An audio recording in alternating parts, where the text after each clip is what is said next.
चंद्रिका ने मांगी सूर्य प्रताप से माफी, किया दिव्या को बहू के रूप में स्वीकार। वसुधा की आने वाली कहानी में बहुत ही इंटरेस्टिंग ट्विस्ट आ चुका है।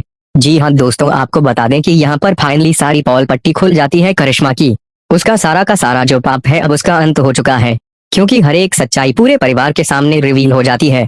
कैसे इसने वसुधा को मारने की साजिश करी, कैसे वसुधा की शादी एक घटिया इंसान से करवानी चाहिए जिसने वसुधा की इज्जत पर हाथ डाला। इतना ही नहीं, वसुधा के पापा की बेइज्जती करी, अविनाश की बेइज्जती करी, इस पूरे घर को अपना बनाने की साजिश करी। जहां यह सारा सच रिवील होता है तो वहीं करिश्मा फिर से यहाँ पर वसुधा के पापा पर हाथ उठाती है, लेकिन वसुधा हाथ पकड़ के उसे जोरदार तमाचा लगा देती है। जिसके बाद अब यहाँ पर करिश्मा की पॉल खुल चुकी है। जिसके बाद फाइनली आपको देखने को मिलेगा कि अब दिव्या आती है और बताती है कि कैसे यहाँ पर वसु ने उनकी हेल्प करी।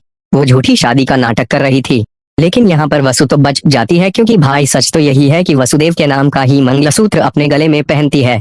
लेकिन फिलहाल यह बात दब चुकी है। तो वहीं पर चंद्रिका कहती है कि हम बहुत नाराज हैं इन सभी बच्चों से, हम इन्हें माफ नहीं कर पाएंगे, सिर्फ दिव्या को उसके घर वापस भिजवाने की तैयारी करिए।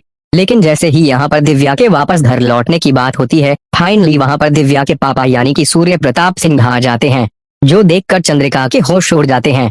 अब ऐसे में यहाँ पर फाइनली चंद्रिका और सूर्य प्रताप के बीच में जो गलतफहमी थी वह मिट जाएगी। दोनों ही यहाँ पर हाथ जोड़कर एक दूसरे से माफी मांगते हुए नजर आएंगे और फाइनली चंद्रिका जो है वह सूर्य प्रताप की बेटी यानी कि दिव्या को बहू के रूप में स्वीकार कर उसे इस घर की बहू बनाने के लिए तैयार हो जाएंगे। फाइनली यहाँ पर हो जाएगी दिव्या और अविनाश की शादी। तो वहीं पर इनके बीच की भी सारी गलतफहमियां, सारी नफरत मिट जाएगी।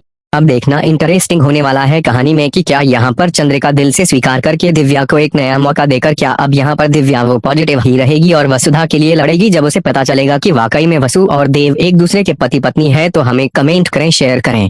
दोस्तों, क्या आप चाहते हैं कि फाइनली अब वसु और देव का भी घर बसे? तो हमें कमेंट करके बताएं। ऐसी टीवी के लेटेस्ट अपडेट के लिए चैनल को सब्सक्राइब कर लें।